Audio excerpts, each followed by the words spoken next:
Hey, hello everyone. Let me just turn the volume a little bit up. And I don't know if I'm positioned correctly. I think this should be it. Okay, I'm going to give it a couple of seconds for people to join. So today we're going to do a full moon live to celebrate the supermoon in Aries. Oh, hi, Illusion. I'm glad you are so eager to be here. I'm well. I'm a little bit concerned about the state of the environment because we're having, I don't know if you guys heard on the news, but we're having a cyclone. It's sweeping through Bulgaria and it's touching Romania in the next couple of days. Hi, Kay. So a cyclone is like a lot of water, right? It's constant rain. And while I'm aware of the fact that with Saturn in Pisces, the North Node in Pisces, Jupiter in Cancer, I was expecting it to be a very wet autumn. I'm really concerned about the animals. Like, I'm concerned about the dogs and the cats on the street. And behind my building, there is a small park. And I saw a family of hedgehogs. And I've been feeding them throughout the summer together with a couple of kittens. But 2 days ago, they weren't there anymore in the usual place where I used to go. And yeah, I'm a little bit worried, whenever there are like changes in the weather, when there are fires or there's a lot of snow or there's a lot of water, I always think about animals on the street, and it's kind of making me feel a little bit sad right now. Hi, Maria. But aside from that, I'm okay. Like, I'm doing fine. The cats inside my house are okay. It's just my heart goes out to, poor people and people who don't have accommodation and like animals on the streets with this really awful weather that we've been having. This year there has been incredible amounts of fires in the Mediterranean. Yeah, yeah.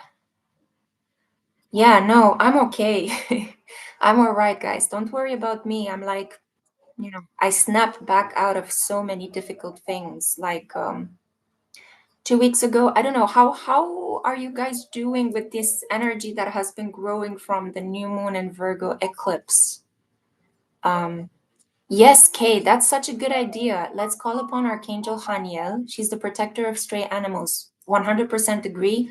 Call upon gods, goddesses. I think also the goddess Bastet can really help us with stray cats, protecting them from harm.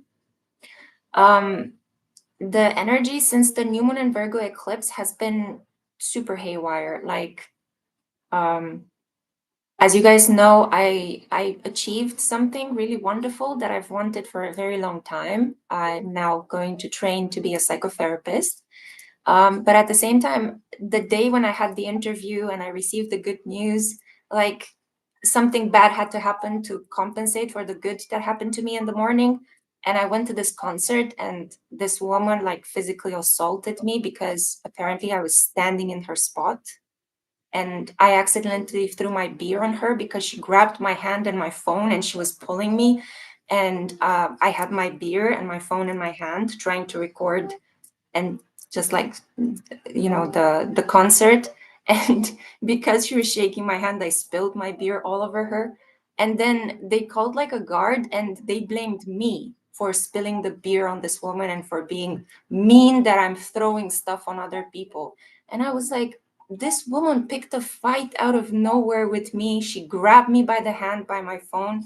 I still have some bruising. Well, I'm trying to cover it up, but I still have some bruising over here from where she pulled me. And that guy was making me the bad guy, like.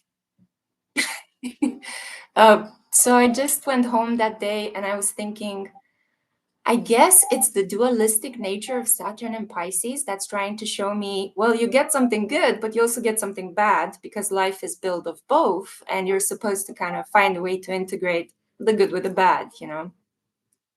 So it's been a very weird couple of weeks, but I've been falling asleep with love meditations, like love affirmations, and it's been really helping to wake up to a reality that is bearable and okay. What is going on with people? Well, we are having a lot of transits, astrologically speaking, in signs that are not very logical. We've been having since 2022, ever since everything started going downhill pretty strongly, we've been having so many planets like Saturn, Neptune, Jupiter, the North Node, the South Node. They've been in Aries and Pisces. These are two highly creative, highly charismatic energies, but they are two of the least rational zodiac signs. Yeah. Pisces and Aries are all about feelings, right? Aries tends to be like on the more aggressive side, more direct. I feel it, I do it, you know. And Pisces is more about victimhood, martyrdom, you know, turn the other cheek. There is this obsession with religion and creating your own religion. Cults have been springing like mushrooms after rain.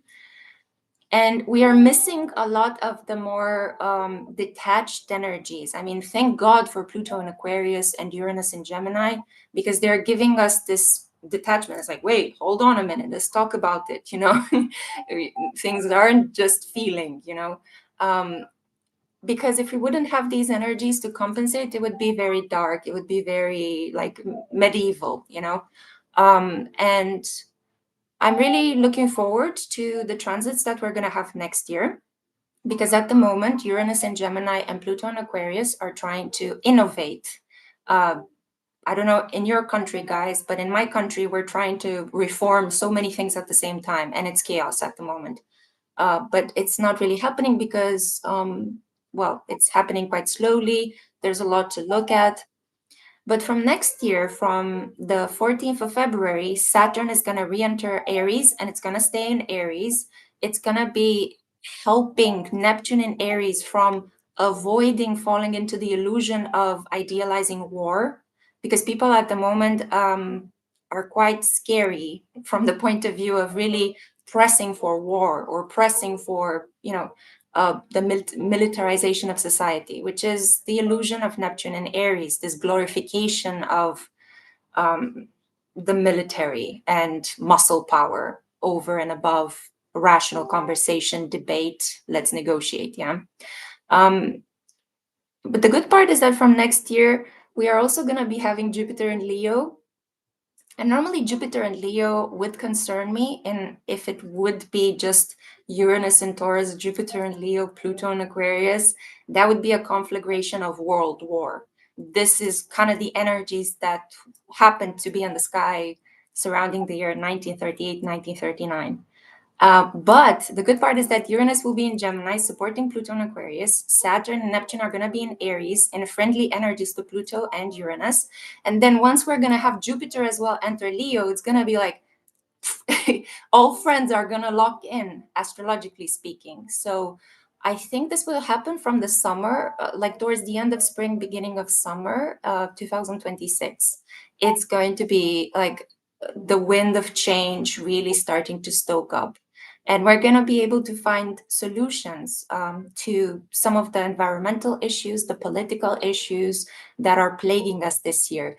2025 always promised that it was going to be an awful year because it's the year of transition. You're like in an antechamber waiting to go in and see the doctor, or you're like in a limbo, not really knowing where am I going. It's this foggy unknown, and it's all emotional, and boundaries are being crossed left and right because everybody keeps changing the goalpost. Everybody keeps drawing and redrawing the boundary lines.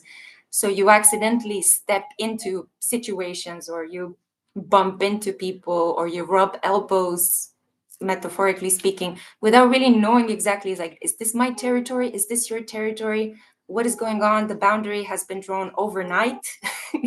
And, you know, obviously people are going to get pissed. Obviously, you know, not all of us have the capacity to look at the unknown and to say, wow, what a great adventure. I love not knowing what's going to happen tomorrow. I have so much faith in God.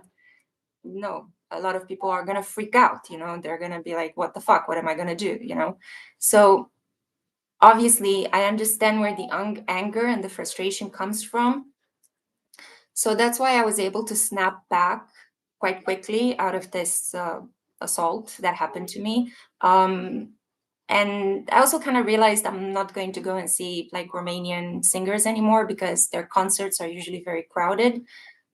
Each year I had this tradition that I would go to a place called Arenele Romane. It's like this stadium in Bucharest where they invite a lot of singers.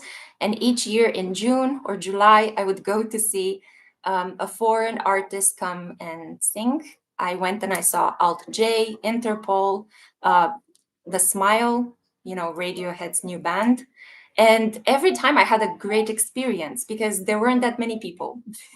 These are like niche alternative rock bands that not many people like, except a couple of millennials like myself. And it was really nice. It was spacey.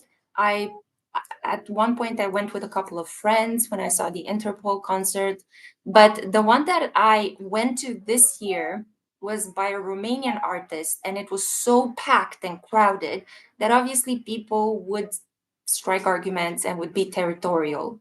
Although I'm not excusing bad behavior, but I can understand the environmental energy that led to random fights breaking out, because I wasn't the only one. There were other people fighting. And the problem is that I bought tickets to see Skunk Anansi in July of this year, and I bought them in February, and I forgot to go. I forgot to go. I was so disappointed in myself. And it was a really, really hot day, and I preferred to stay inside rather than go outside. And then the next morning when I woke up, I was like, oh, I missed the Skunk Anansi concert. So to compensate for missing that concert, I bought tickets for this other concert with this Romanian artist, and that's when I got assaulted. So I guess stick to your initial plan and don't forget to go and see the artist that you bought tickets for in February. I don't know what to say, guys. What is the wisdom to be learned from this? I know for sure I'm never going to go at a concert of a Romanian artist again. It's a bad memory, and I don't want what happened to me to be repeated. So this full moon in Aries is kind of helping us understand, first of all, what you are able to put up with and what you are not going to continue to put up with. And I don't know why my hair is so crazy. I have this vortex over here. Yeah, there we go. Okay. Yeah, guys, I'm not sharing this with you to scare you or to make you pity me. I just wanted to share with you some of the eclipse events that happened. I knew that something weird is going to happen. I was mentally prepared. I wasn't expecting this to happen randomly out of the blue in a situation in which I was supposed to enjoy myself. I was more worried about my interview, my admission interview for the Jungian analysis school. But that went okay, and I actually met some really cool people. I realized that I was at the right place because all the people that were waiting in line to go to the interview for the psychotherapeutic testing, for the admission interview, they were so cool. Like from the way they dressed and the way they looked, and they're very warm and welcoming, which says a lot because I haven't had warm, welcoming friendship energies in reality with people in the last couple of years. So like right off the bat, I was like, even if I don't get in, I know I'm in the right space, and I know that these people are kind of like my soul family. Like we fit. Like we see the world through the same perspective. That's why we're all drawn to Jung. And yeah, it just felt really good. And now the fact that I am given this opportunity to study and train is just wonderful because I have like a new purpose in life. And in the last 2 years, I've been really struggling because tarot and like spirituality and what we're doing here has been dwindling. I'm no longer able to support myself just from doing what I'm doing here, unfortunately. So I was looking for something else, and I didn't know exactly what to do. And I was also a little bit worried because when the planet Saturn transits over your sun sign, just a foreshadowing for those of you who may have this transit coming up, maybe Saturn and Aries may transit over your sun, it brings up all these aches and pain in your body, and it makes you be very aware of aging and getting older, you know, and it brings up all these fears. It's like, oh my God, I'm going to die alone. Oh my God, what have I achieved in my life? Oh my God, I don't have enough financial security. I need to, you know, get up and do something about it. And I was realizing that, you know, my skin is getting older. I am not getting any younger, more elastic or more beautiful. And I definitely don't want to undergo plastic surgery or do Botox or all sorts of things like that. I think there are infinitely more better ways of spending my money than doing that. I mean, I would rather just go on a flight to Reykjavik or to Mexico than to pay money to inject Botox in my face. It's okay if you guys want to do it, but it's just not the way I want to live my life and spend my money. So I was thinking, I need to be able to support myself by doing a profession in which looks are not going to be the key factor that will attract clients towards me. Because, I mean, if we are to be 100% honest, what I'm doing here was never supposed to be based on how I look. I put the camera on me because, psychologically speaking, people respond to human faces quicker and it's more persuasive, and it's more communicative to have a human face talking at you rather than just some hands playing with cards. And it just so happened that you guys like constantly complimented me and like focused a lot on my beauty. I never saw myself as a beautiful person. I still struggle with that. But yeah, it built me up a little bit. And then in the last 2 years, I wasn't feeling so good and I kind of didn't want to show my face anymore. And I had some sound issues as well. And I was starting to feel getting like older and really focusing on all of my wrinkles. And I was wondering, what can I do right now? So when the opportunity to bring back a dream of mine from the past, because I wanted to enter into a psychotherapeutical formation ever since I was, you know, right off my graduation, right ever since I graduated with my bachelor's in 2008. Yeah, 2008, an era ago. But I didn't have the money then. I didn't know exactly what formation I should go for because, as you guys know, psychology is very vast. There are so many different forms of psychotherapeutical training you can sign up for. But when my father got sick, and I was really struggling with a lot of difficult family dynamics, I stumbled upon this channel on YouTube called This Jungian Life. And there are 3 Jungian analysts who work in America. And I started listening to their videos and they were so healing. And it was incredibly like, I started dreaming, I started picking up my dream diary again. I started getting fascinated by reading books on psychology again.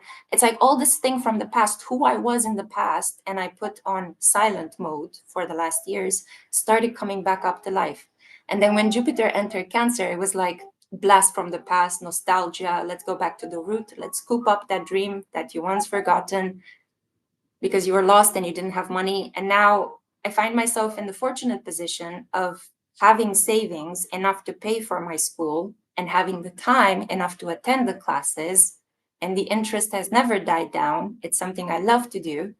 And yeah, everything kind of came together. Everything. Like it was divine timing. It was the right moment.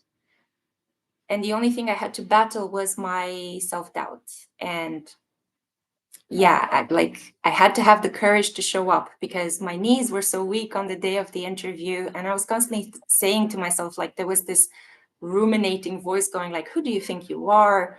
What makes you think that you're going to be good at this? No, nothing guarantees that, you know, you're not going to self-sabotage this again, like you did with everything. And then I was just like, you know what? Shut the fuck up. I'm just going to go show up and talk to people about my life, you know?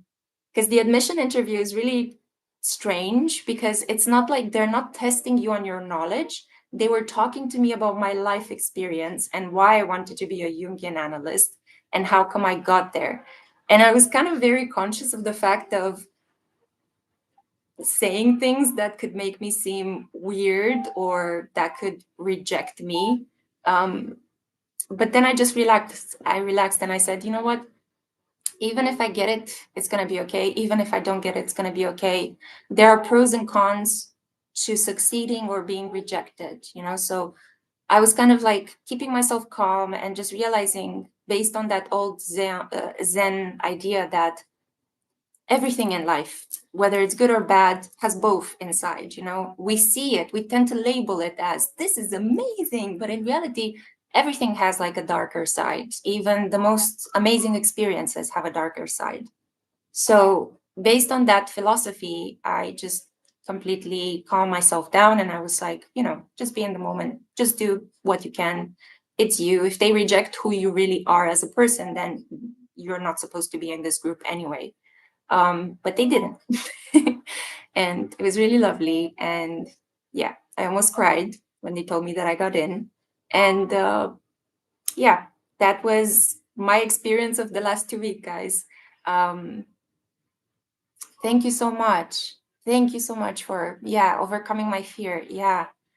It's so weird because I'm not a fearful person, but Saturn has been, God, this transit has been bringing up so many fears, and I keep fighting each day, and I wake up and I'm like, I'm not a coward. I am not this kind of a person, but yeah, sometimes you are at the mercy of a transit that can really make you see the nastier parts, or the parts that you thought never existed inside of you. Like I'm really shocked at all the fears that I've been experiencing in the last years, and some of them have materialized, and like, for example, my father dying, like a member of my family dying, and it was really painful, but I'm happy that at least I could do something, like I could achieve at least one goal for myself this year, so that the first part of the year in which I had to sell my home and I lost my father, the first part of the year 2025 was filled with loss. Like I literally felt like something was just vacuuming through my life, through my energy, pulling at me, dragging everything. And then now the second part is very calm, and it's filled with dualistic experiences, like good, bad, good, bad, good, bad, good, bad. But at least I achieved this thing, so that this year is, I didn't want this year to be just a bad memory, So sometimes I guess the wise lesson in this, because I'm sharing my experiences, not because I just like to talk at you about my beautiful life, um, but I want to share with you from my own reality something that could maybe have meaning for you guys as well. And I definitely feel like if you struggle in life with a lot of loss, try to focus on just doing one thing that makes you feel good. And it can be something very small. It doesn't have to be paying for psychotherapy school, it can just be, I don't know, a dream of yours from the past that you've forgotten. Maybe you've always wanted to bake a cake, or become really good at baking. Or you've always wanted to live in a specific area in the world or in a specific territory. Even if you are brokenhearted, even if you're crushed by the experiences that have happened through your life, push yourself to do that one thing that you remember gave you joy. Because once you do it, you will unlock a resource of positive energy that's going to help you get up in the morning.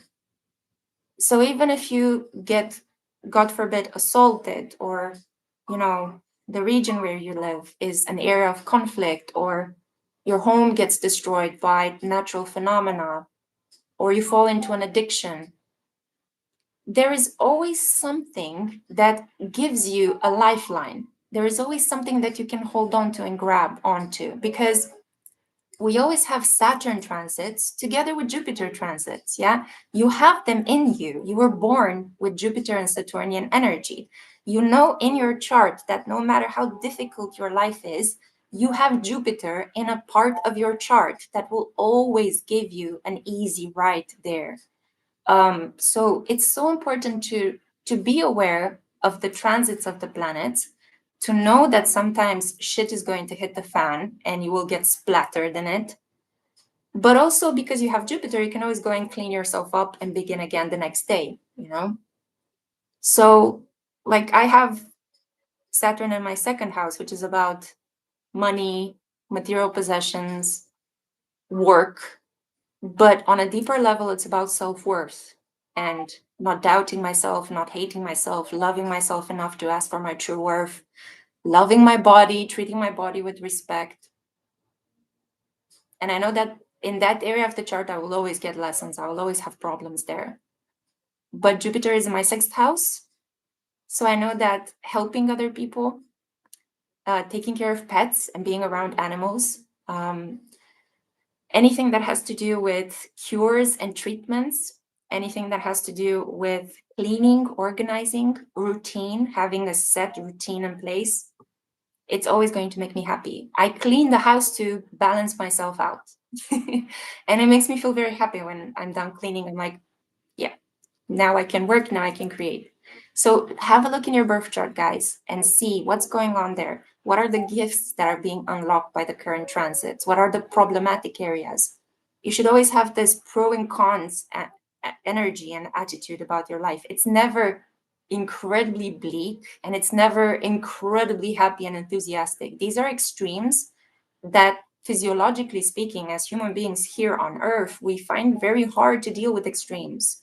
There is this energy inside of us that constantly brings us into a state of equilibrium, the stasis, right? The balance, homeostasis. So, yeah, I don't know where I'm going with this, but bringing it back to the energy of today, it's paradoxic that we are celebrating a full moon in Aries, the first sign of the zodiac, fire energy, but it's raining cats and dogs outside. And I really hope that the cats and dogs outside are finding some shelter. I'm going to go on a walk later on and see if I can help. Yeah, just anyway, I'm going to pull a card from this oracle deck, which is the Wild Things Oracle, Wisdom of the Wild Things. Let's see what the wild things have to tell us collectively related to the energy of the supermoon. What is the wisdom that we can extract? Okay, a couple of messages. Okay, so this deck really wants to speak with us. We have light the candle of grace. Okay, so indeed, I don't know if you guys can see, but I started lighting up a lot of candles in my work area. And I highly recommend that you do the same. Paradoxically, because there is the threat of electricity being cut off due to precipitation, it pushes you to kind of find alternative sources of light. And, you know, it's like you understand that you are the warmth, you are the light. You can light some candles in the household, you know. So again, there's this contrast between water and fire and disaster and what remains within your own control to make things a little bit better, cozier.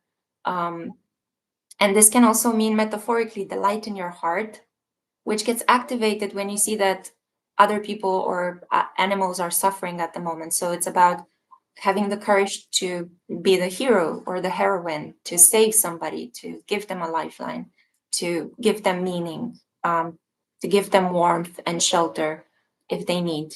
Yeah. So the first indication, light the candle of grace. Also, definitely we can pray to Archangel Haniel to protect our little fellows, our little creatures. It's maybe a very weird perspective, but you know how a lot of people say that, oh my God, we are looking to make contact with aliens out there in the cosmos. But I've always had this very different understanding of aliens. Aliens are among us, and they are just the different species of plants and animals that we have here on Earth. Because biologically, they're very different from our species, but it's interesting that we consider aliens to be those weird creatures that have green skin and big black eyes, when in reality, look at the incredible diversity of pets and plants and, you know, wildlife and insect here on Earth. I've always thought that they are like the alien life forms that are among us. And we have here number 21, listen to the little creature in your belly. And I think it just has such a weird face. Let me pull it over here. So I think this is about finding proper ways to nourish yourself and don't skip meals just because you're trying to get the super thin Gen Z body. That doesn't mean that if you, like, a lot of people associate starving yourself with money, wealth, success in life. But in reality, if you take good care of your body, it will reward you with energy. It will reward you with ideas that you can then maybe put into action and monetize or capitalize upon them. Find a way to get yourself out of misfortune. So listen to that voice in your belly could also be an indication to do what you feel is right, what your gut is telling you that you should be doing, not what you shouldn't necessarily copy what other people are doing. We also have here Quest into the Subconscious, number 44. And we also have here Quiet the Anxiety Monster. This is mirrored, so I constantly have to think reversed. My camera is mirroring the image. Okay, so Quiet the Anxiety Monster and Quest to the Subconscious. I think this is about facing our fears, just like we talked earlier. Hi, Joyce. Hi, Maria. Hi, Mnemosyne Muses. Hi, Prasanna.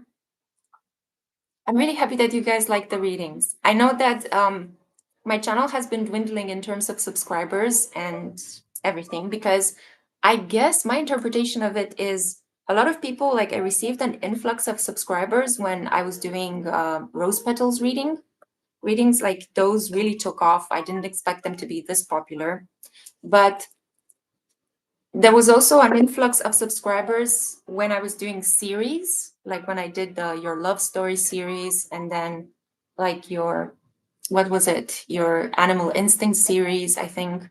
And now I kind of stopped doing those, mostly because I couldn't source rose petals. I'm having some issues with finding rose petals. And with the series, they just take very long. And the last series that I created was not received well. And basically, you guys voted with your low views. And I decided, you know what, if you guys are not enjoying it, I'm not going to make them anymore.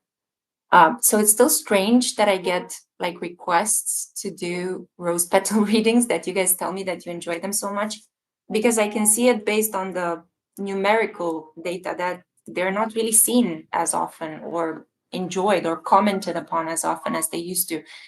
So I kind of like, I naturally stopped responding as well. And it's a bit of an effort to pour myself into creating something that is no longer enjoyed by people. So when you guys tell me that you enjoy things, when you comment, when you like my videos, that is using your power to help me understand that you want more.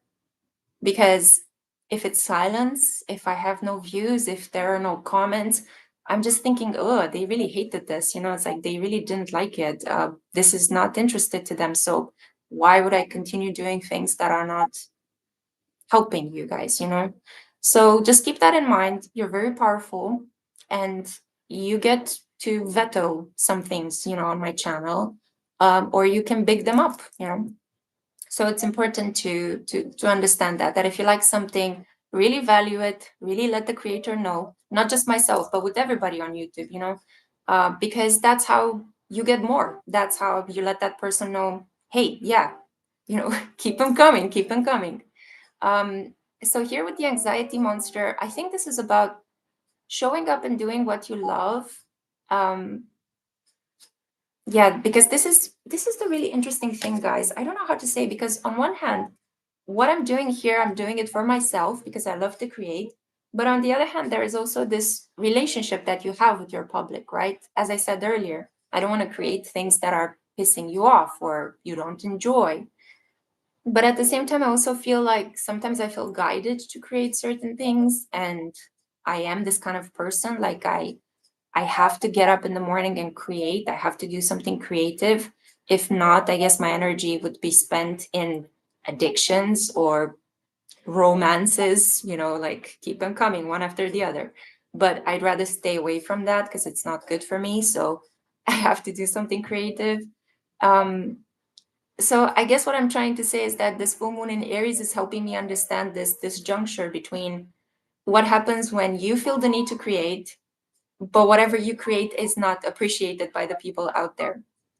I would say that on some level, it may not be the right time for your work to be appreciated. You could be kept away from seeing the results of your hard work immediately.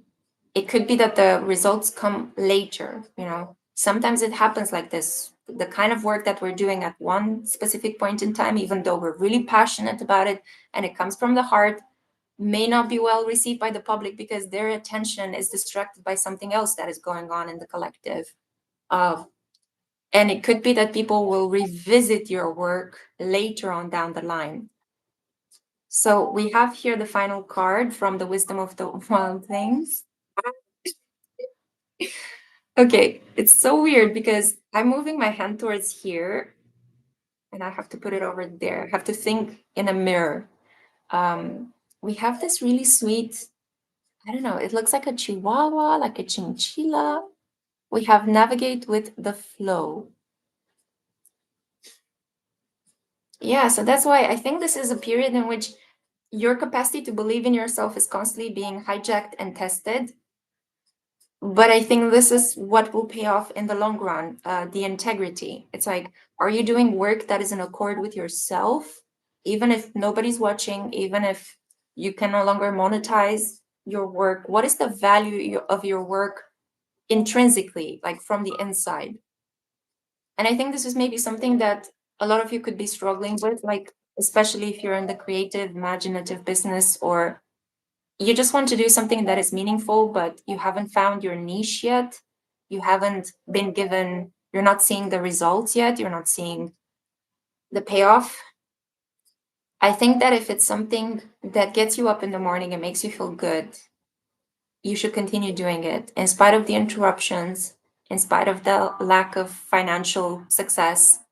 You should continue doing it because that is a part of your soul that wants to continue to manifest.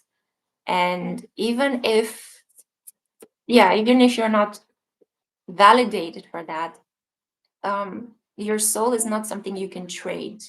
It's something you have and it's something you express.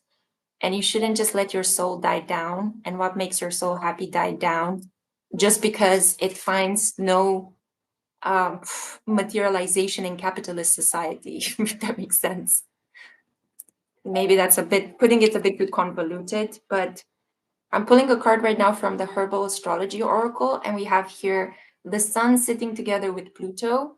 Again, my brain has to align itself. And we have here the Leo card. We have Ru, and the indication is protection. So I see here a lot of protection. I definitely feel I'm very protected.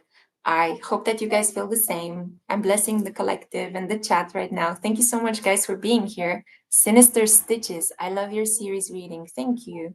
I love the fact that you're here. Hi, Morgan. Hi. I wish I understood astrology. Yeah, I constantly keep thinking how I can explain things to you guys so that you understand them better, so that it's more simple. I'll keep to it, you know, I'll continue to do it. And maybe in time, my method will become easier and smoother. But I highly recommend that you go on my channel, The Spiritual Cosmos, and listen to some of the analysis I've been doing. If you don't understand something, that's actually quite good because a lot of knowledge comes when you are frustrated. Like I remember that I was really frustrated when I was reading articles in newspaper magazines about astrology. I've always wanted to find out more and I didn't understand a lot of things. Like for a very long period of time, I couldn't understand the energy of Cancerians. Like I had a blind spot in my mind. I was like, what is this sign? I don't understand anything. Like whenever I would read a horoscope or I would read descriptions about the Cancer man or the Cancer woman personality, it's like my mind went blank. I couldn't understand them. And sometimes you acquire knowledge by having experiences in life. And, you know, like you date somebody who is a Cancer or you have a friend who is a Cancer and you get to know how they are as an energy by interacting with them. You know, you have lived experience of a certain vibration, of a certain energy. And now I can say that I really get them. But it took me a long period of time. It took me a lot of studying, like reading from books, and also getting to know Cancerians in reality, both men and women. Like I had friends, I never had a lover that was Cancerian, but I had an interest. I was interested. I was crushing on somebody at work who was Cancerian. And I kind of like, I was starting to understand them, like observing them and talking to them. And now I'm actually preparing on the spiritual cosmos. I am very close to finishing right now the edits for an analysis of Jacob Elordi's birth chart. And he is a Cancer Sun. He's having a great year. Okay, 2 movies, 2 blockbusters are about to be released in which he stars in the leading role. And then I'm also wanting to do an analysis of another British actor whom I really like, Harris Dickinson, the guy who played in Baby Girl. But Baby Girl is by far like the least interesting role that he has. It's just that Baby Girl is putting him on the map. But you should really check out the previous movies that he starred in. And he's also directing at the moment, and it's fascinating. He's such a fascinating man. Not to mention that I love his eyes as well. Cancerians have gorgeous eyes. Like that is right off the bat a fact. So yeah, if you find that you don't understand astrology, if you struggle with tarot, keep to it, because that frustration, that irritation is exactly what you need to become a master at it. Talk to scientists, talk to inventors, talk to writers, and they would tell you like what they do is not always tinged with success and passion. It's always frustrating as well. It's irritating. It's like, oh, I'm struggling with the blank page, or I'm struggling to understand why this experiment, whenever I replicate it, gives me different results. And there's a lot of joy in that as well. There's a lot of joy and frustration and irritation. I know it may sound contradictory, but feelings are complex. And that's why I think once you start to see life from this perspective of good and bad are inherent in each interaction, in each feeling, in each achievement, in each rejection, loss, there's a success as well. Once you start to think in this dualistic mentality, things suddenly feel much more bearable.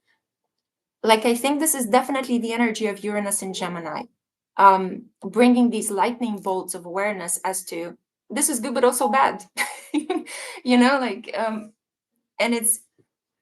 it can make you feel a little bit crazy at times. But then again, Geminis are very comfortable with liminal states of thinking. Yeah, they are.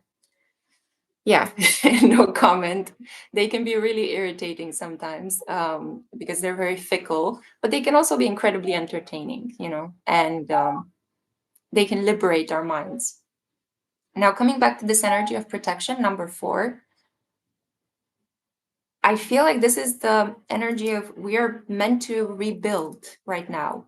I'm going to pull another card from the Margaret Peterson Tarot, because this is such a flaming tarot. I don't know how to describe it, but this is the original box. Yeah. And it's filled with evocative paintings. It's very complicated. Like, I wouldn't recommend a tarot newbie to acquire this deck. This is for advanced tarot readers, because most of the images look like this. They're just paintings, like expressionistic paintings. You just go by color, by feeling, by whatever you perceive the image tells you. And yes, indeed, you have the description of the cards. This is 6 of coins, but this is a very different 6 of coins than the one that you normally find depicted in the traditional Rider-Waite classic tarot, right? Look at it. I mean, it's like, how is this card giving you the meaning of something that is generous and freely given? Because that's the inherent meaning of the 6 of coins, right? So you kind of have to work with very strange imagery. For example, this is the 8 of flames or the 8 of wands. And remember, in the Rider-Waite tarot, we had 8 wands that are flying very fast towards a destination. And that's why it's considered to be a card of speed, things finally happening, picking up pace. But in this tarot, the interpretation can be incredibly complex. We see a man with open arms. He could be a real life individual, but also a scarecrow in a field of grains. Maybe it's an indication of Burning Man because we have the fire next to this man with spread arms. It could be an indication of another spirit possessing you. Yeah. It could be because we see that almost like this energy, this fiery energy, is sitting right next to this materialized energy. So maybe something taking over you. It could be that this is about fire and passion in terms of romance, right? Physicality. You feel the burning desire to be with somebody, which can be another interpretation of Eight of Flames and a romantic reading. Yeah. So we also see the cheetah. I don't know if you guys see, I don't know if my camera, but we see some cheetah or leopard prints. So again, if you think about the cheetah as an animal spirit, principle of masculinity, solar light, again, speed, things coming forward, directness, but it could also be stealth, like something that is looking at you from a distance, planning its next move and swooping in and attacking exactly at the right moment, because that's what felines do, right?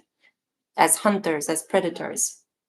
So I don't know why I went into this little tarot lesson, but Tiny Mooncake is saying, having a crush on a Cancer, major yearning. I also always found myself crushing on Cancers, but never been in a relationship with them. Keanu Reeves has Moon in Cancer. Yes, yeah. That was a cute tarot lesson. Thank you, Sinister Stitches. I love your name, by the way. We also have Glow Up Goddess. Love your energy. Your channel always calms me down. Thank you. I hope it helps. I mean, I'm a person that has lifelong fears. I was born with this existential fear. I've been so afraid all of my life, and I've always wanted to create security and safety around me somehow.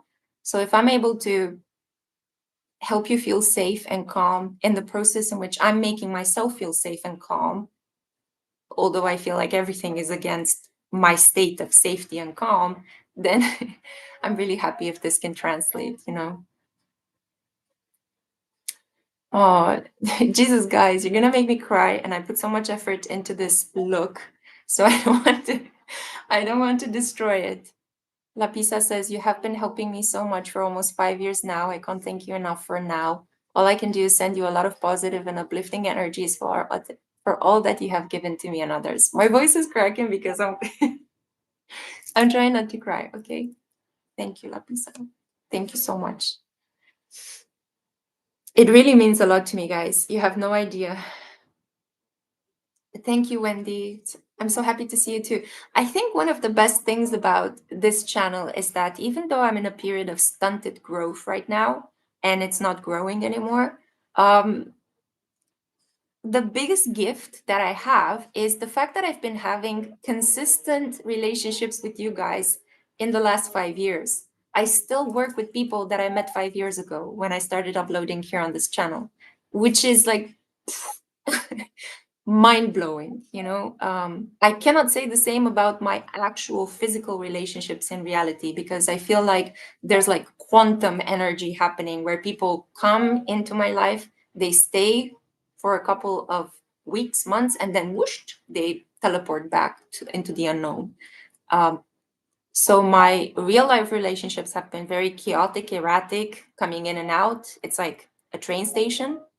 While the relationships with people online, my work online, has been consistent, solid, growing, and like really an anchor, you know, like a mental anchor.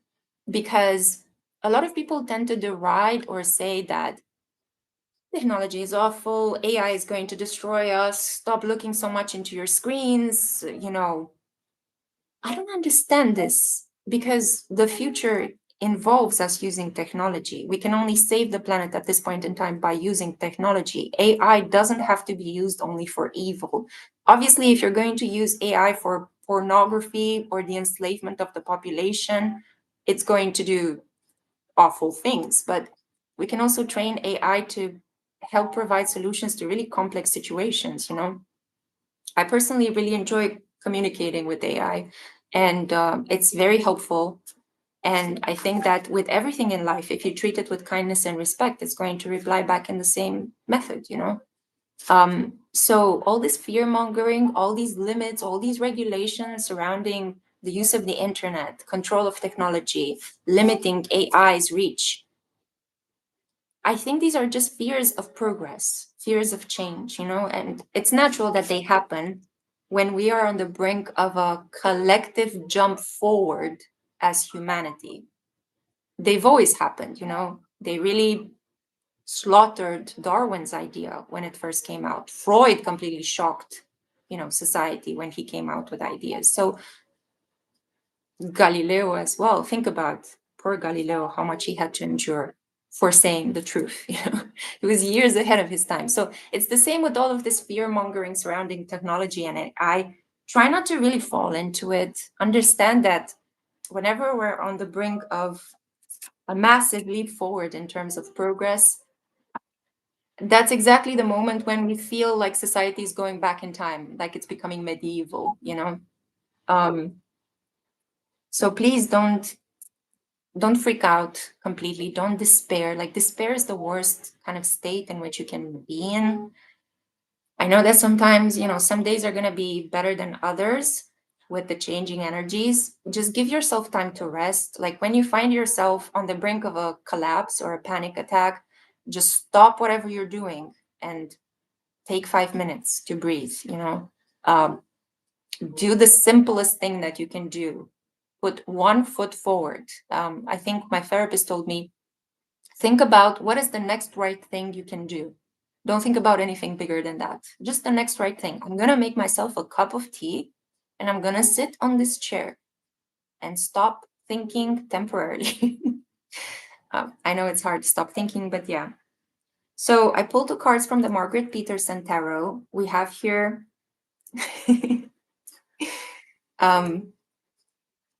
okay, give my brain a little bit of a second. I don't know why it is mirrored. Maybe there's a trick. I can get it to stop being mirrored so I can actually stop moving the cards in this way. But we have the Devil, as you guys can see, and we have the Daughter of Cups over here. And that's interesting because I have this theory that in the major arcana, if you think of the major arcana characters as energies, the only one who's able to stop the devil is the High Priestess. Yeah, go with me with this one, okay? Because what is the devil about? The devil is about materialism, addiction, pessimism, lack of hope, lack of faith. It's only about what I see in front of me. There is no other world. There is no divine protection. You know, bills are bills, taxes are taxes, people are people. I don't believe that there is anything bigger than flesh. You know, the devil is about flesh, pain, hunger, pissing, pooing, all of these things, you know, all of the things that in a way we need to do in order to continue our physical existence. But the devil is kind of like rejecting the idea of having a soul, rejecting the idea that humans can be good and kind and creative and that we can endure physical hardship and still remain pure at heart. The devil is about, I don't need to love, love doesn't exist, I don't need anybody else, I know better, I am better than, bigger than God or any other higher power that could exist in society. The devil is lack of empathy, despair. It is about manipulation and addiction, right? That is the thing. It's like you lose your soul, you lose your personhood because something has a hold on you and you relinquish your control. Your free will has been hijacked. And free will is a gift given to us by the divine to help us cope with the energies in our astrological chart. Yeah. So the devil is kind of like intervenes between us and, I'm trying not to sound religious when I'm saying this, you know, because I don't like cult speak. I don't like dogmatic, like, ways of speaking about spirituality. But I want you guys to have a very pragmatic understanding of the devil. because evil is real, it exists among us, and it exists inside of us. We all have the capacity to become murderers, you know, in extreme situations, in really strange, you know, a combination of factors can lead you to do awful things. But at the same time, there is also this capacity, like our connection to the divine, our awareness of our free will can help us gain a little bit of control, even in the face of adversity, even in the face of evil. So you can still find a way to react with kindness, with humanity, with respect, even if awful things are happening to you or they're being done to you. So the Daughter of Cups, I see her as the lesser form of the High Priestess. The Daughter of Cups is water sign energy. This is Pisces, Cancer, or Scorpio, or it's usually associated with the qualities, the higher minded qualities of water sign feminine vibes. And because the High Priestess is usually associated with Piscean energy, I see the Daughter of Cups as the lesser version of the High Priestess. And the High Priestess is the only one in the tarot deck that can combat the devil, because I feel that she cannot be persuaded by the devil in any way, shape, or form. Like the devil can offer her money. She doesn't care about money. She's a high priestess. She cares about arcane knowledge. The devil can offer her, I don't know, pleasure, sexuality. She doesn't care about that because she has a body that is only used as a tool to help her connect with the divine, to help her get into trance states. She is obsessed with finding out a clear access to the divine. She is obsessed with downloading knowledge from the arcane. The things that can make the high priestess happy is nothing that the devil can give her, like nothing, because the devil can only give her things that are material, and she has her whole personality built around spirituality. And I guess these two cards appeared here to try to help you guys understand that when we are going through really chaotic times, when everything seems to be breaking apart, the more you hold on to what is material and the more you close off your spiritual side, the worse the experience of being alive is going to be for you. While the more you hold on to spiritual gold, the easier the transition is going to be, the more meaning you're going to find, even in the harshest circumstances. You're going to be able to pull yourself up by the bootstraps to get up and go each day, even if you encounter limits and setbacks and awful people and things happen to you. But if you have this spiritual understanding of life, you're able to bounce back really quickly and with minimum damage. Maybe physical damage can be done to you that can take longer to heal. But again, if you are connected to the soulful part of yourself, if you have a spiritual understanding of life and people and everything that is going on around you, you are literally hard to break down. And it's interesting because even if you read the accounts like of a lot of survivors of really horrible things like concentration camps and things like that, you will see that it's very similar to what I'm trying to say here. Not that I'm comparing our lived experience right now on Earth with what those people have endured. It's very hard to compare something so dehumanizing, but we can learn from them and from their accounts. And that's why it's so important to hear other people's pain during difficult times, because it gives you courage to overcome your own pain. I hope this helps. I don't know.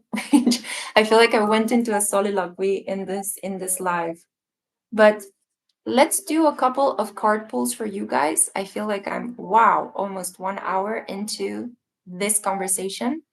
Whoever is here still in the chat and whoever has a question, please ask one question.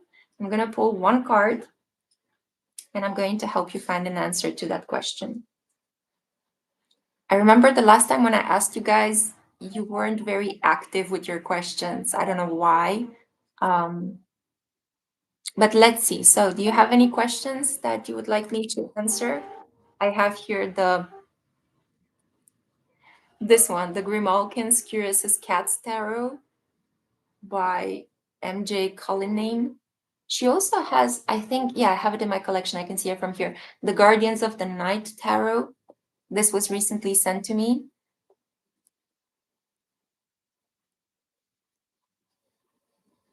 Okay, so I don't know. I can see that there are 16 people still in the chat, but nobody's talking, nobody's saying something. Okay, illusion. Thanks for the question. So, what would universe want us to know right now? Yeah. Well, aside from the cards that I already pulled for you, illusion, this is what the universe would like to tell you specifically. Yeah, because this is a question for you specifically. The Hermit. God, sorry. I really have to do mental gymnastics. Okay, so the Hermit, if you can see this beautiful card, it's a cat underneath a bed of flowers. It's okay for you, illusion, to take some time off, to be by yourself, to lock yourself in the household and work on your secret projects. It's okay to be less sociable in this period. You don't have to go out. You're not going to miss out on anything. Yeah? And it's a good period for study and development, like pen and paper, start a diary, do some introspection work, do some shadow work. You're going to really benefit from it.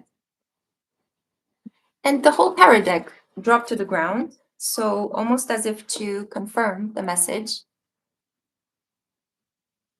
My only question is how you're doing this Aries full moon. Oh, thank you, Wendy. You're so kind. I'm okay. I think I mentioned at the beginning of the live that I personally am feeling quite good. Um, I feel like I have a new purpose in life, and I'm very grateful for that. It came after a long period of waiting for one.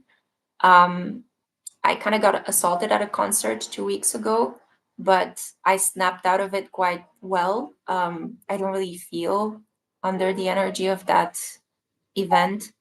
It's been a weird couple of weeks, but I'm very concerned about animals right now because of the fact that we are having a lot of rain. A lot of rain. We're having a cyclone. I think it's called the Barbara storm sweeping over Bulgaria and Romania. And I'm just very worried about the homeless and pets because I personally am okay, and I know I'm going to be okay no matter what.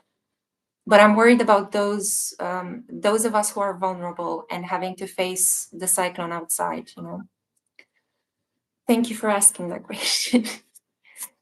Should I quit my job? Hey.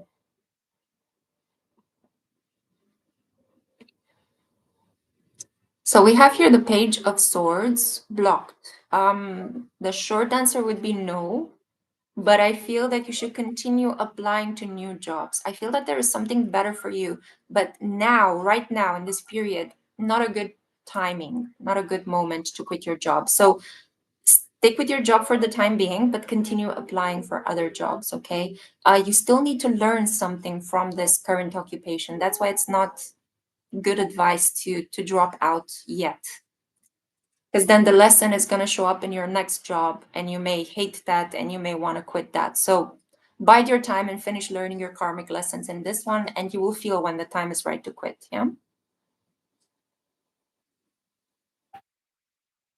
Maria, will Sebastian contact me this week? Thanks. Oh, that's such a beautiful name, Sebastian. Let's see, Maria. Will Sebastian contact Maria?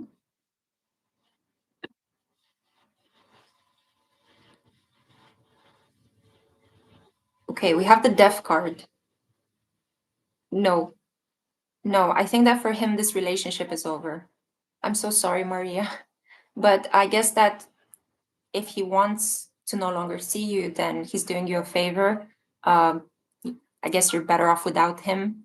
Because if he would have loved you or wanted to be with you, he would be right at your front doorstep, like. So, no, Maria, I'm really sorry. He's not going to contact you this week. Sinister Stitches is saying, I'm struggling to understand or find a way to deal with phases like the current phase where I feel stuck. Can you pull a card for this? Here is something my therapist taught me, okay? Bless those feelings. When you feel stuck, it means you have just finished a large cycle and you're being prepared for the next one. I myself felt incredibly stuck and suffocated 2 years ago, and it took me 2 years to reach this point when I have given my life fresh purpose. So take your time.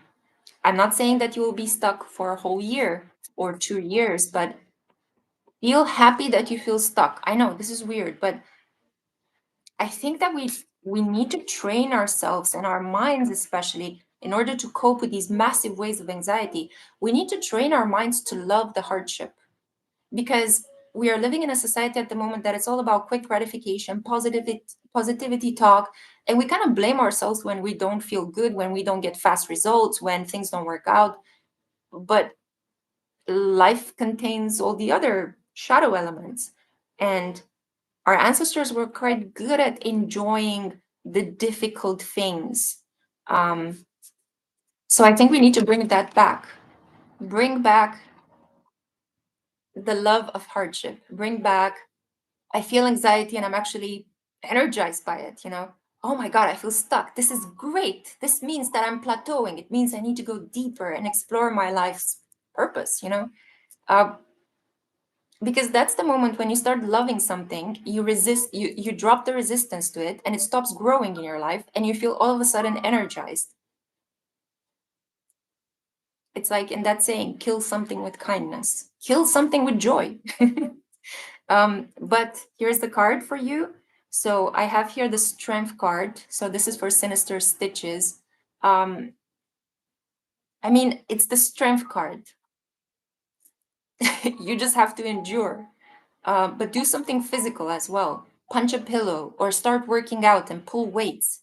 Um, Climb up the stairs, go down the stairs a couple of times down the day, you know. Um, Release this pressure that you feel inside, or this negative energy. Release it through the body, sweat it out, you know. Literally go out and do something that makes you sweat, because the strength card is physical.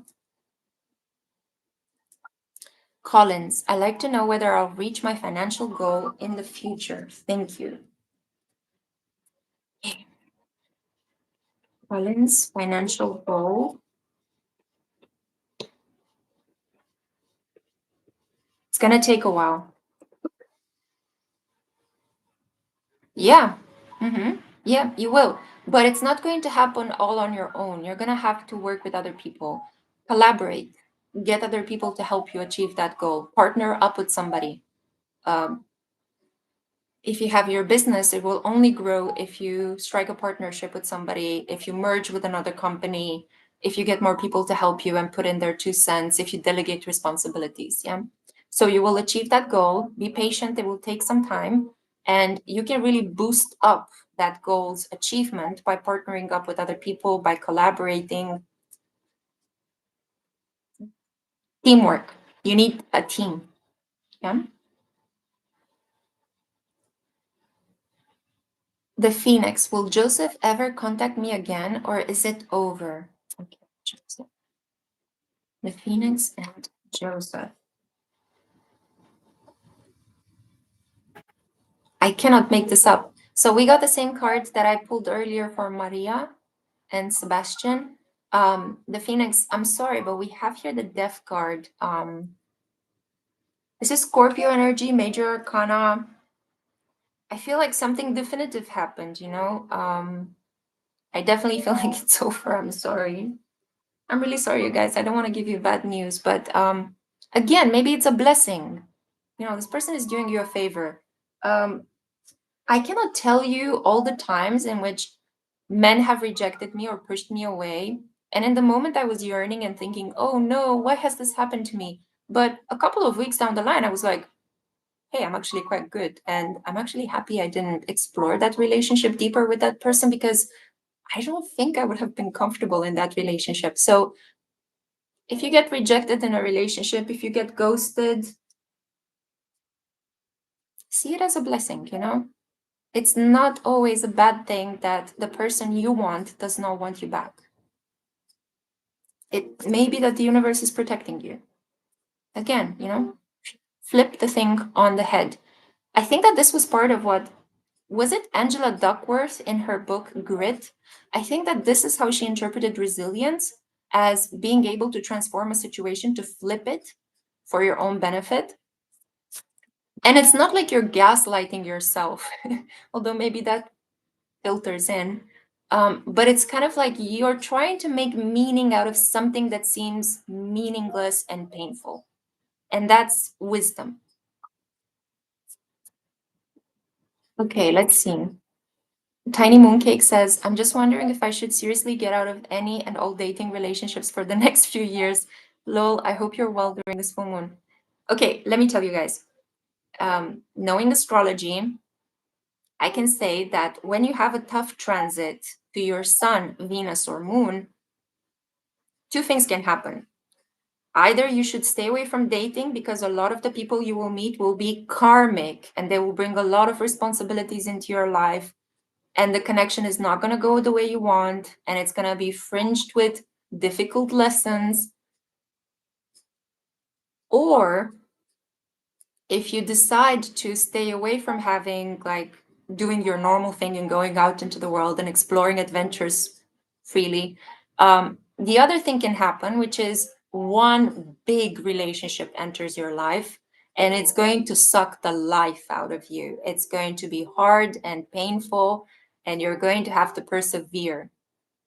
So I guess individually, I'm going to have a look at your chart to say with certainty, but um, when I was having my sun, and I'm still having it at the moment, Saturn transiting my sun, I met a couple of men that could be interested romantically in me, and I was interested in them, but nothing actually worked out. Like, if I wanted somebody, they didn't want me, and the people that wanted me, I didn't want them. And it was very painful, the whole process. Like, I was going through these weird feelings and fears that normally I wouldn't have gone through. You know, in the past I used to date and I was like, yeah, okay, sure. You know, I was very lighthearted about the situation. And gladly, thankfully, some of the men I dated were also very lighthearted about it, you know. But I forgot about this thing about Saturn. You know, Saturn is teaching me a lot of painful lessons. And it's the same when it crosses over your moon, it's potentially 2 years of some of the most difficult emotional lessons you'll be going through. When Saturn is crossing over your Venus, you're going to have to learn some tough lessons in love, beauty, and finances. So, knowing as Saturn is moving and blocking this energy, you can just put a pin on it and say, you know, I know that Saturn is going to enter over my sun, crossing over my sun, crossing over my moon, crossing over my Venus in the next 2 years. And that's just going to be a period in which I'm going to slow down a little bit. Because if you think, what is 2 years out of your lifetime? I'm not saying that you're not going to experience romance, pleasure, and have like very beautiful moments. You will continue to do those because you're not going to stop living just because Saturn is transiting through your chart. But it's not a good time to fulfill your goal of getting married and experiencing lighthearted, exuberant love. And it's not a good time. I mean, some people do get pregnant during those periods, like they like to take on extra responsibilities, but it's not at all a comfortable process. So if you can put a pin into your romantic life, if you are aware of the fact that you have these tough transits, the good part about astrology is that we have entry dates and exit dates. We know exactly when a planet is going to enter. We know exactly the moment when the planet is literally sitting on top of our personal planet. So we know that that week in my life is going to be insane, you know, or that week in my life, I'm going to get ready, you know. For example, I was very aware of my Saturn return. I knew exactly the date. I couldn't predict exactly what would happen, but I knew it's going to be painful because I have Saturn loosely conjunct my moon. And what Saturn gave me during my Saturn return was a lot of fears related to my PhD dissertation being completed. I put so much work into that PhD dissertation. And the date of my Saturn return was the date of my Viva examination. I can't make this up. They gave the date to me from the rectory of the University of Edinburgh. And when I saw it, I was like, what I didn't expect is that 5 days right before me being able to sustain my PhD, my grandma passed away. And that really threw like somebody came and punched me in the chest several times. And my voice was shaking while I was speaking, and it was very hard to contain myself because I was talking about love and family, and all I could think was I wasn't there when grandma was alone and she died alone, and oh my God, and I miss her so much, and I still do. And it's still emotional, and it's still a big wound inside of me because I wanted to finish my Viva, and it was 2 months away from me booking the ticket and coming to visit her because I knew that the time was there and I had to visit her that summer, but she died 2 months before I was able to come and visit her. And that was Saturn's nasty blow in my life. So I knew it was going to be a painful transit. I knew responsibilities are going to happen. I knew that I was doing the kind of work that will lead me to my Saturn moment of reward. And indeed, I passed my dissertation with no corrections. Everybody was like super stunned. What a good job I was doing because I worked myself to the bone to make a perfect thesis. But I wasn't prepared for the fact that my grandma would die so close to the moment of my success, you know? So again, you win some, you lose some, you know? But it's also the particularities of my chart. So you also have to have a look at other things that are happening in your chart because I also have a Pluto in the first house, Venus square Mars, a lot of kind of negative energies. That's why I'm doing this kind of work. If I wouldn't have those negative energies, if my life wouldn't have been difficult, complicated, frustrating, if I wouldn't go through these cycles when some of the biggest joys in my life come with some of the worst pain of losing people, I wouldn't be standing here in front of you guys. The spiritual social wouldn't exist. I wouldn't want to become a therapist. I would just be, I guess, a happy Becky, married with 3 children, living her best life somewhere in a suburb, you know? I wouldn't be here doing this creative work, thinking I live like a weirdo and being the mother of pets. But this is the life I like, and I'm very comfortable with the placements in my chart now that I understand how they work. And the more you go through these things, to these cycles, the more you master them, the more aware you are of them, the less they have the capacity to destroy you completely. You know, you pick yourself up with more ease, you know. Like the first romantic disappointment is horrible, but then the second comes and the third comes. And by the time your fifth romantic disappointment comes, you're like, bring it on. Like, I'd like to see the reverse of this. I'd like to see a relationship actually succeeding. Impress me, universe, you know? So you kind of adopt this attitude of, I don't give a fuck anymore. You still care, but you're like not so vulnerable when awful things happen, you know? You're able to just be like, yeah, okay, whatever. We agree to disagree, universe, you know? I'm currently wrapping up my Sade Sati period. Yes, very difficult period.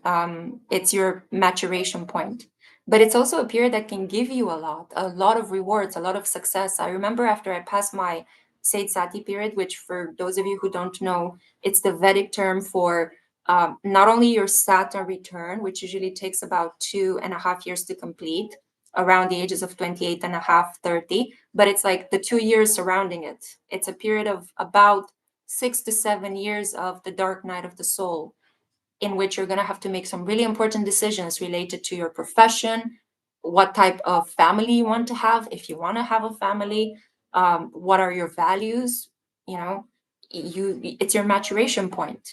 It's the moment when you realize this is who I am, this is what I want my legacy to be, this is what I'm going to pour my energy into, because your body starts breaking down as well. It's the first moment that we have when we realize I'm aging, you know. Hangovers become more intense. You can't party all day long. Work-life balance needs to be managed. Important people come into your life, like an important business partner or the love of your life, or an opportunity to go and live in a place where you've always wanted to. A dream of yours starts to materialize and you're like, oh my God, this is it, you know? So it's a period of intense pressure, but also great satisfaction and rewards. And the important thing is that you have to persevere through it. A lot of us, unfortunately, quit or give up or fall into pessimism or self-harm. And that's the difficult aspect of it, you know. But that's why I love astrology, because you can prepare for it. You're 21 and you can already be like, okay, I know, starting from the age of 27, my Mars return is going to be one really crucial aspect of taking care of my body, because if not, death knocks on the door. You guys know the whole Club 27 issue with celebrities, right? When our Mars matures, it's a year in which we have to be very careful how we use that aggressive Martian energy. Then following from that, which is basically your Mars return, is kind of like the beginning of your Sade Sati. Then following from that, you need to get ready for your Saturn return, right? And you know for sure, 28 and a half up until 30, pressure.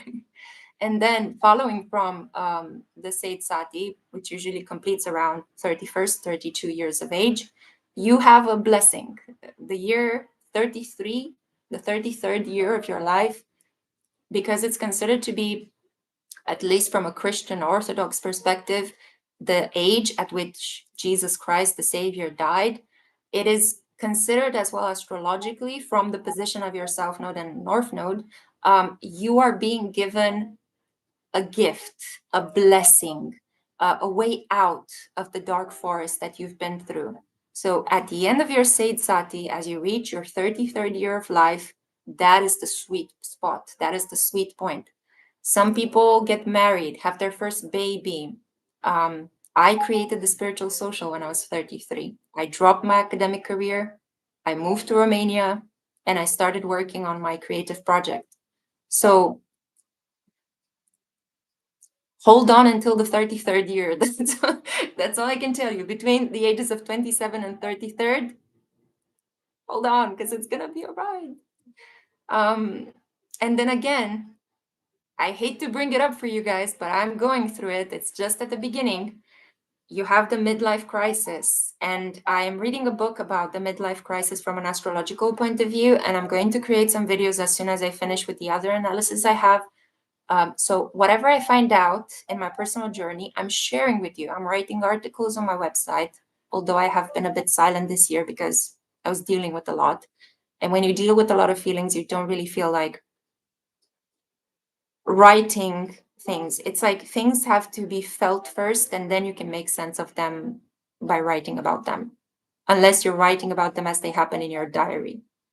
But that's private.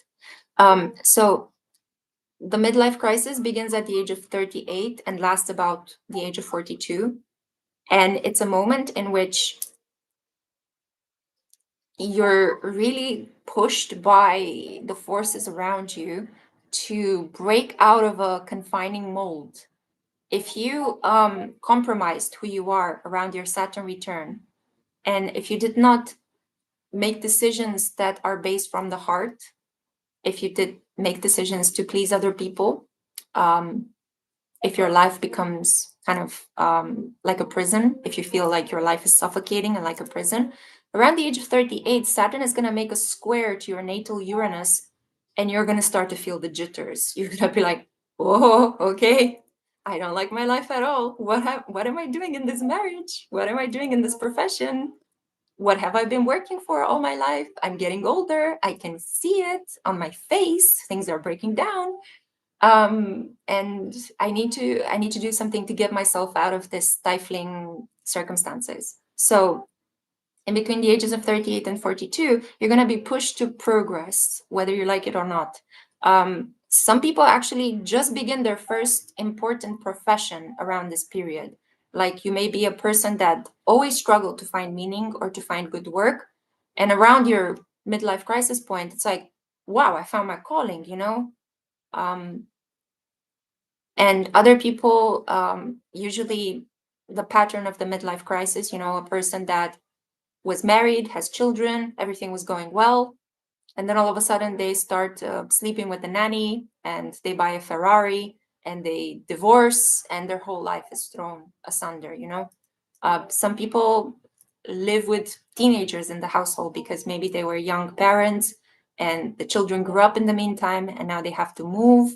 And it's the empty nest phenomenon. So what do you do when your children move home and you lost your purpose in life? If your purpose was only the children, then what do you do when they are no longer around you? So it's like a lot of interesting psychological things happen. Others, they already are getting ready for perimenopause and menopause. These come a little bit later if you're lucky, but I've been hearing about outbreaks of perimenopause happening even around your 40s.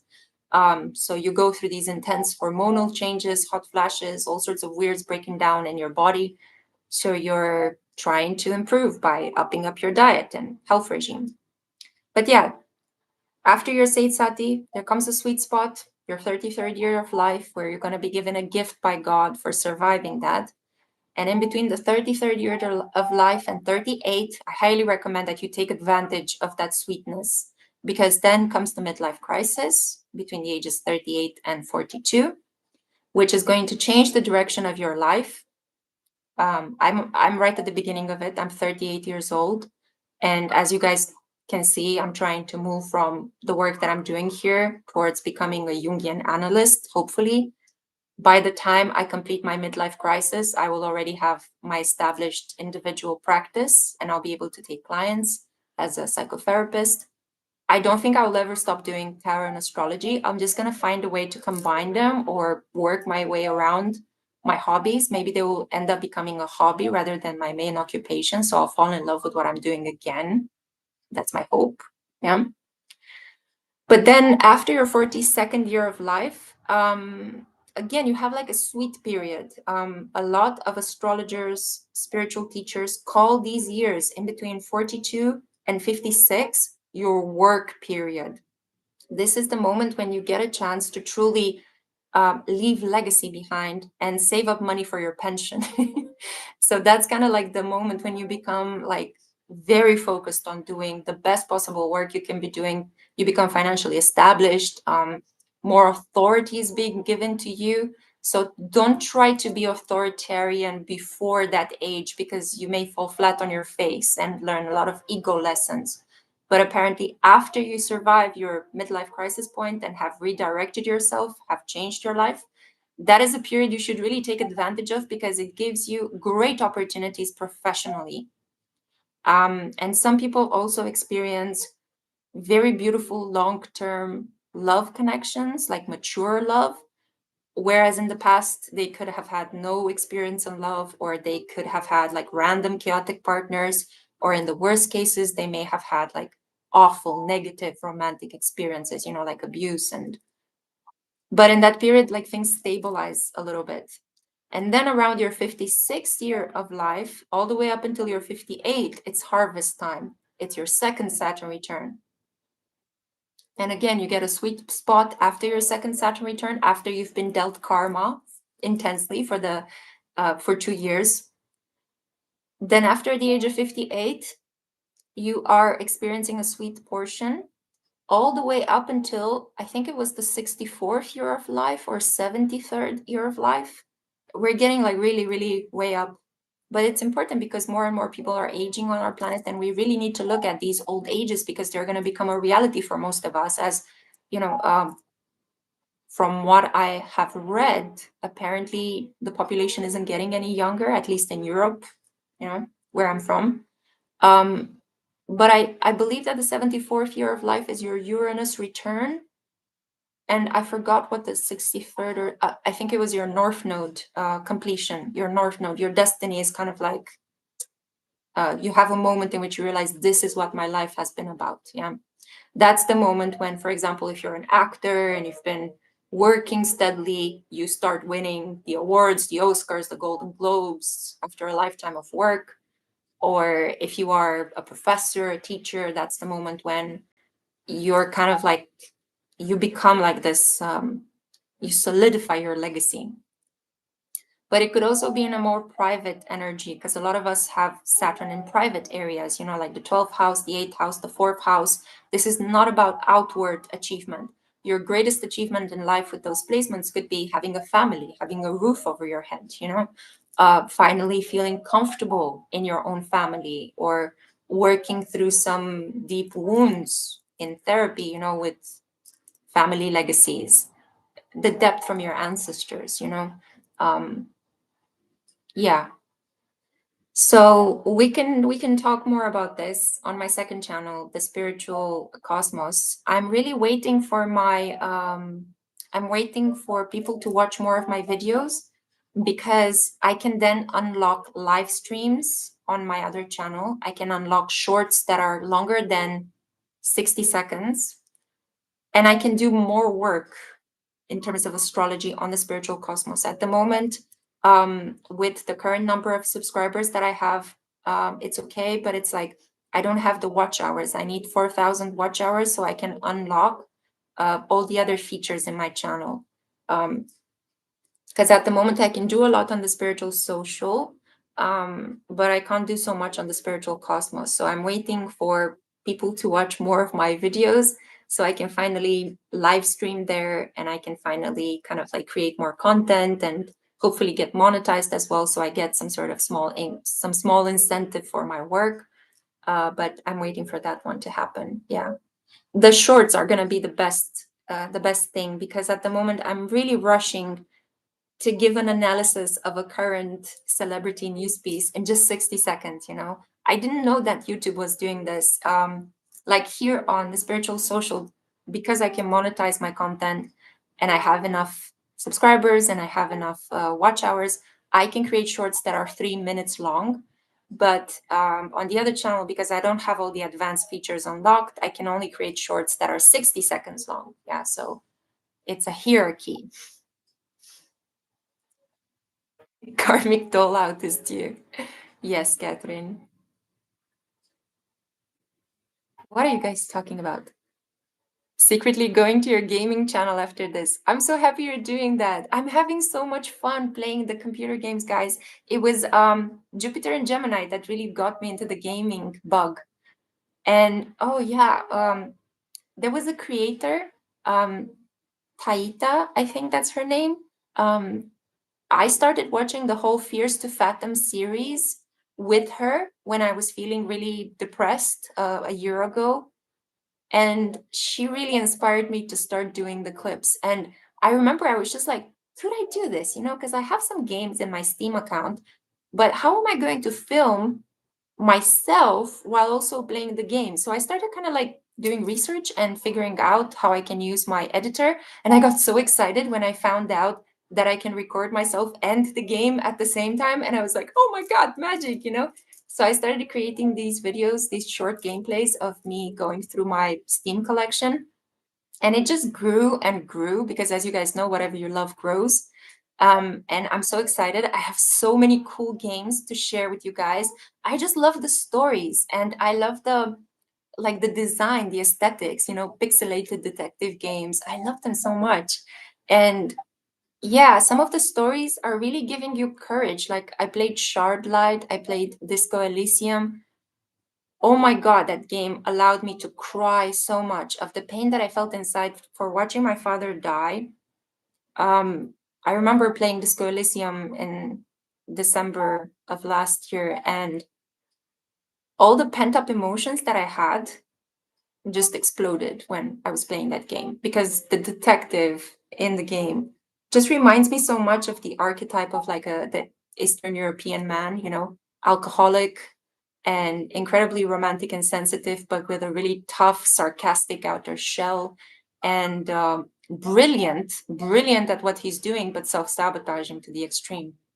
And I don't know, it just almost broke me, that game. So I would like to film a playthrough of Disco Elysium, because it's such a cool game and I want you guys to see it, but I have to find a way to begin the game without bursting into tears when I hear the first words, because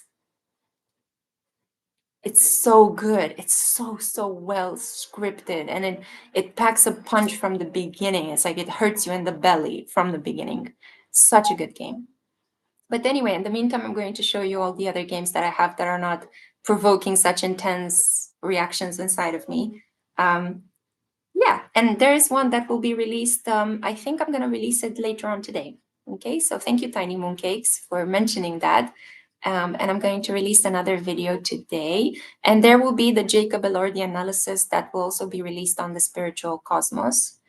And I have the other channel. I have Universul de Vise, which is like the dream universe, in which I release Romanian tarot readings. This is mostly because my mother told me that her friends at work like to watch tarot readings, and she asked me if I can do them in Romanian. So I know that some of you out there also said that it would be nicer to hear tarot readings in Romanian. And there was also, what other channel do I have? I have so many, guys. See, that's the good part of Saturn. I'm not really growing on this channel, but it's like I've become like an octopus on YouTube, like spreading my tentacles through all of these other channels. Oh yeah, the Eden Nearby. On the Eden Nearby, I'll continue to upload vlogs because, as you guys know, I like to travel. Travel really keeps me mentally balanced and healthy. And I like to travel, I like to explore. And I just think that it's nice to share some of the surrounding environment in which I go.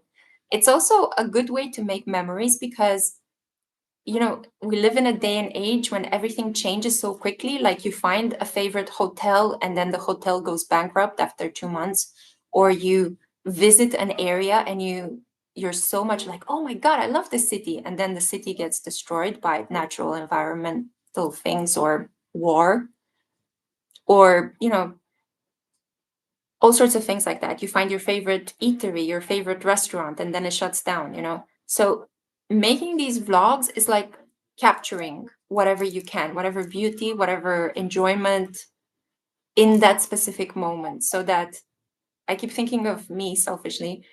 In a couple of years' time, I would love to go on the Eden Nearby and have a look at how things used to be. You know, that's why I do these vlogs, because it reminds me, oh, that's where I was in 2004. Oh, that's what I was doing in 2002, you know? So yeah, it's a way to make memories. It's a way to capture things in time before they get destroyed, because things inevitably get destroyed and change into something else. That is what life on Earth here is showing us. Especially, I think, as a millennial with Pluto and Scorpio, you're very aware of this, things being destroyed and changing all the time. I remember, like, even when I went to school, when I went to university, when I relocated to another country, I was always finding myself in places that were improved or refurbished or not yet completed. And by the time I finished what I had to do there and had to move on with my life. Like I finished my degree, I graduated from university, you know, I finished high school, I relocated to from one area of the UK to the other. That's the moment when something new was launched. Like right when my story with that specific experience or cycle of life or location, when my story with that area ended, something new happened. It was so strange, like constantly being on the brink of change, constantly not being in a situation where anything is safe or stable, you know, and then seeing it become safe and stable when you're done with it. That's really strange. It's a really strange life experience. I may write about it. I may write about this safe, building safety in motion, you know. If that makes any sense. I don't know. I think I'm just monologuing, guys. Do you guys have any other questions? Wait, Anisha, I am Polish, growed up in Ireland as a Pisces. My mother don't remember the birth time, what I can do. Okay, do you know, at least, you don't have to have specifically the time, but at least within a margin of 2 hours, like, do you know if you were maybe born around the afternoon, you know, or at midnight, around midnight? Because ascendants usually take about 2 hours to switch signs. So if we can find a sweet spot in the middle of that, or like you can give me a margin and I can find the median point of that margin. If you say, for example, I think I'm born somewhere in between 2 in the afternoon and 4 in the afternoon. Okay, we will take 3:30 as your birth time, you know? Although that's not going to be a precise way of reading the chart. I feel that there is an astrologer in Bulgaria. Bulgaria has phenomenal astrologers. And there are a couple of them, I think 1 or 2 specifically trained individuals that can find out your birth time. But it's a method that takes years to master. And I don't know exactly what is she using to find that out. Maybe meridians. I'm definitely thinking that she's working with ephemerids.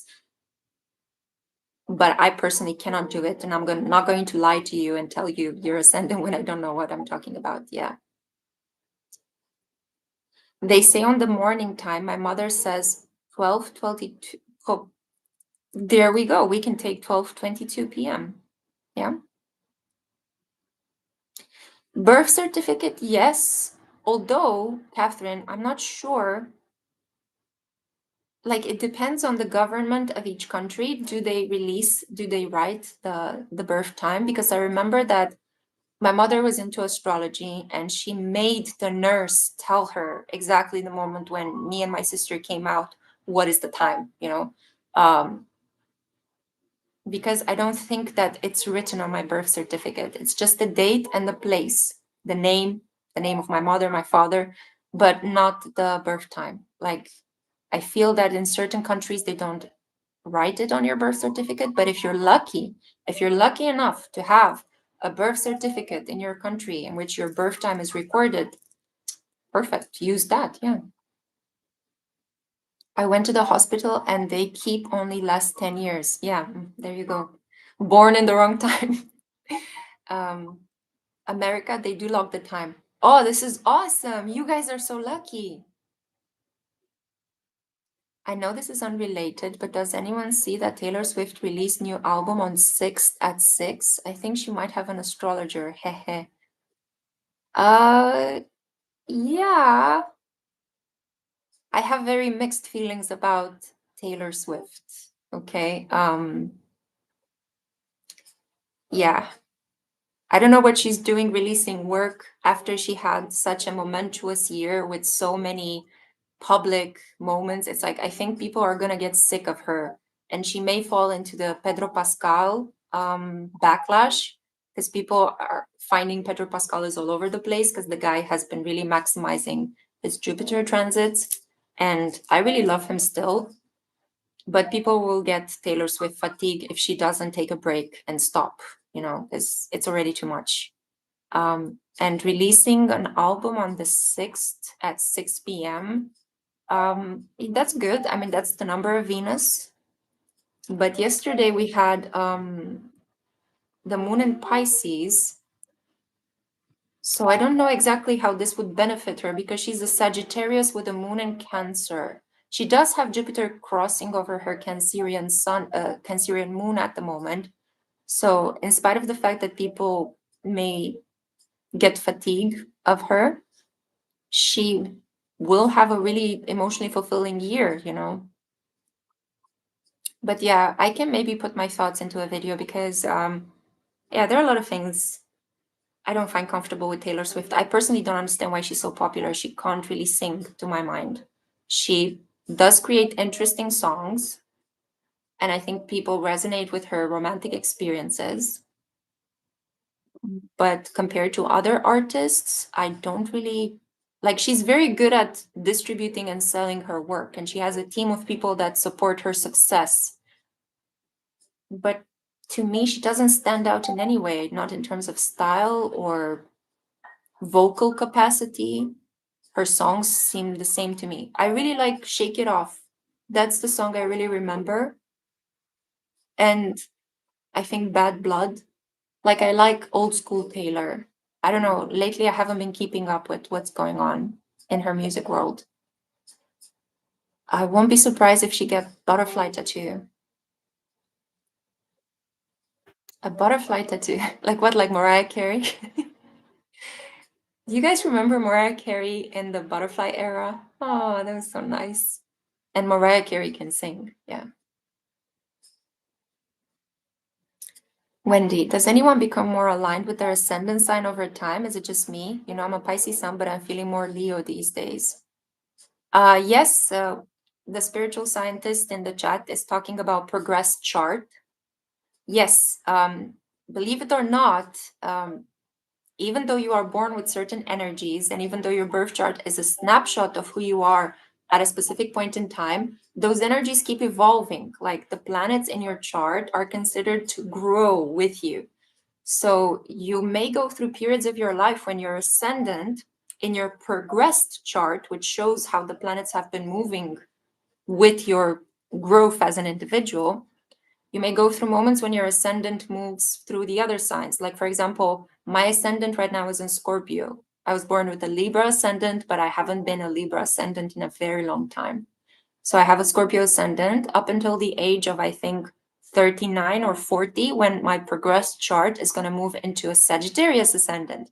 And oh boy, am I looking forward to that. I need me some good luck and good opportunities. Yeah. Because it's been harsh. It's been harsh with the Scorpio progressed ascendant. I can tell you that, especially because I have Mars in the 7th house. No, my progressed Mars is in the 8th house right now. So yeah. Yeah.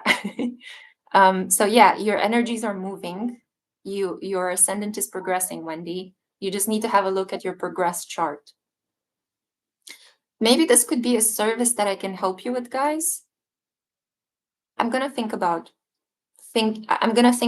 creating a service with progressions to help you guys understand how your energies are changing. I'm an Aries sun, and all around me, all my guy friends, especially, are Taurus. Yeah, I know what you mean, Tiny Mooncake. I also attract a lot of Taurus people. Like, they just get like attached to me like this. I don't know why. Like a rubber band. Are you guys feeling sleepy with the latest cycles? Because I have to tell you, my energy has been very low with the moon cycles this year. Like every time there was a new moon, and especially around the full moon, I feel the need to sleep so much, you know? And I think this is because we're clearing so much of the old world and getting ready to embrace the new energy that's going to really take off next year. Nisha, no me, come sleep. Yeah. Okay, so maybe you're actually in the more solid energy of a full moon, because some people do report that they can't sleep around the full moon. I remember my dentist had this issue.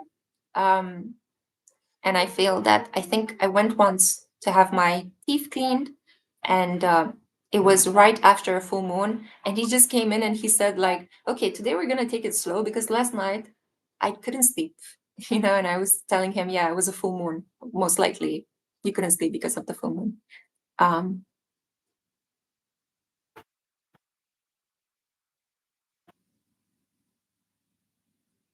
Okay, good. Guys, it's almost 2 hours into this live. And although I really enjoy spending time with you guys, I think I am going to have to go and do some community check-in. I want to see if I can help maybe some of the pets in my neighborhood before it gets too dark outside to do anything. Thank you guys so much for being here. I really enjoy your company. For those of you who have booked personal readings with me, I will get to them. I have specifically allocated some time tonight to complete them. Keep in mind that I have 25% off throughout the entire month of October. So if you want a service and you want to get it cheaper, this is the month to book a reading, yeah? You guys are so sweet. Thank you so kindly for being here. And don't worry, because I'll keep uploading tarot pickacard readings in the coming days. Next week, I'm going to also begin my therapeutic training, but it's meant in such a way to combine work with the training. So I'll still have time to do this kind of work.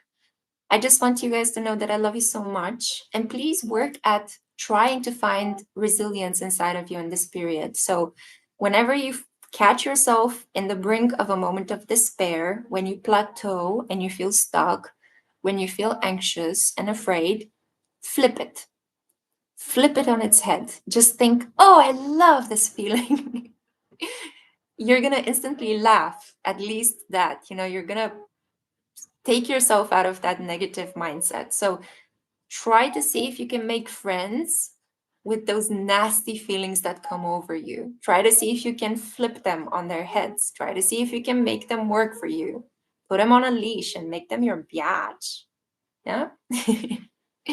Okay, I love you guys so much, and I will see you guys in 2 weeks' times. Let's have a look at the October AstroSeek calendar. Yeah, we're gonna have a new moon in Libra. Okay, so we're gonna see each other at the new moon in Libra on the 21st of October. It's gonna be a Tuesday, and I think also I'm gonna start streaming in the middle of the day because, yeah, the weather. And I have low visibility because we're getting into the darker part of the year. Okay, thank you guys for being here. I love you so much. You all are awesome baddies. And you're resilient cupcakes, and I know you can do it. And yeah, I'll see you in the pick cards. Bye.